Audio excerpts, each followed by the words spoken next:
2026 ఫిబ్రవరి 7వ తారీఖున యూట్యూబ్లో నేను T20 వరల్డ్ కప్ అనేది ఇండియా గెలవటం జరుగుతుందని చెప్పడం జరిగింది. అంటే టోర్నమెంట్ స్టార్ట్ అవ్వకముందే చెప్పడం జరిగింది.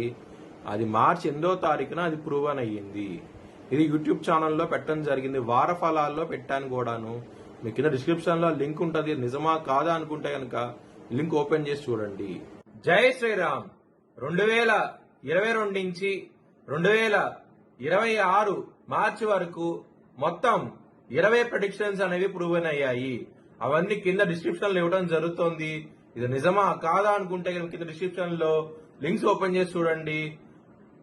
నిజమైతేనే నా ఛానల్ ని సబ్స్క్రైబ్ చేసుకోండి. మేషరాశికి అధిపతి కుజుడు. మేష రాశిలో భరణి 4 పాదాలు, అశ్విని 4 పాదాలు, కృతిక 1వ పాదం ఉంటది.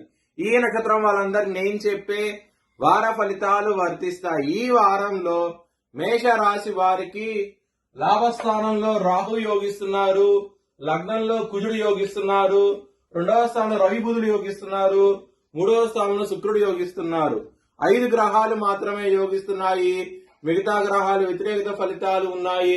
ముఖ్యంగా మీకు వ్యయ స్థానంలో శని యోగించడం లేదు. ఎలినాటి శని నడుస్తోంది. దాని మూలంగా ఇబ్బందులు పడే అవకాశం ఉన్నది.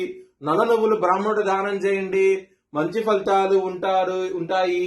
లక్ష్మీదేవి టెంపుల్ కి వెళ్ళండి, ఇంకా మంచి ఫలితాలు చూస్తారు. మంగళవారం రోజున ముఖ్యమైన పనులు స్టార్ట్ చేసి ఖచ్చితంగా విజయం సాధిస్తారు. సోమవారం బుధవారం రోజున మాత్రం ముఖ్యమైన పనులు స్టార్ట్ చేయకండి. స్టార్ట్ చేసిన వ్యతిరేక ఫలితాలు ధన నష్టం వచ్చే అవకాశం ఉంటది. మేష రాశి వారికి 16వ తారీఖున శని అమావాస్య ఉన్నది. ఆ రోజున కనుక శనికి హోమం చేయించుకుంటే కనుక చాలా మంచి ఫలితాలు ఉంటాయి. ఒకవేళ చేయించుకోవాలనుకుంటే కనుక హెచ్ఎల్ఎన్ జ్యోతిష్యాలను సంప్రదిస్తే కనుక మీకు లైవ్ వీడియో కాల్లో హోమాన్ని చూపించడం జరుగుతుంది. మేష రాశి వారికి కుటుంబ పరంగా, ధన పరంగా ఈ వారం అనేది చాలా బాగుండబోతోంది. చాలా ఆనందంగా ఉంటారు.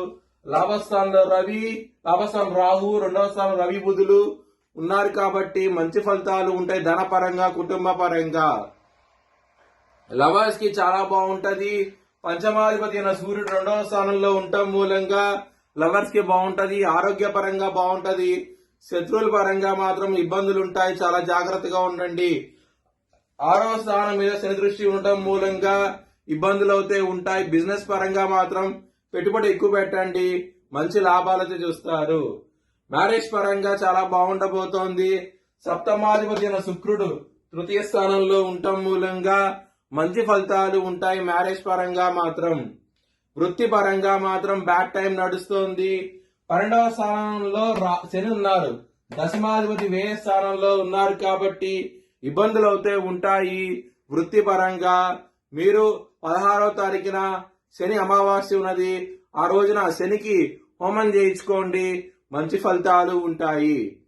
లగ్నంలో కుజుడున్నారు కాబట్టి ధైర్య సాహసాలంటూ ఎక్కువ చేస్తూ ఉంటారు. రిస్క్ అనేది ఎక్కువగా తీసుకుంటూ ఉంటారు. తగిన ప్రతిఫలం అంటూ వస్తుంది. మీకు చాలా ఆనందంగా అవుతూ ఉంటారు. మీ భవిష్యత్ వివరాల కోసమై హెచ్ఎల్ఎన్ జ్యోతిష్యాలను సంప్రదించండి. Please like, share and subscribe my channel.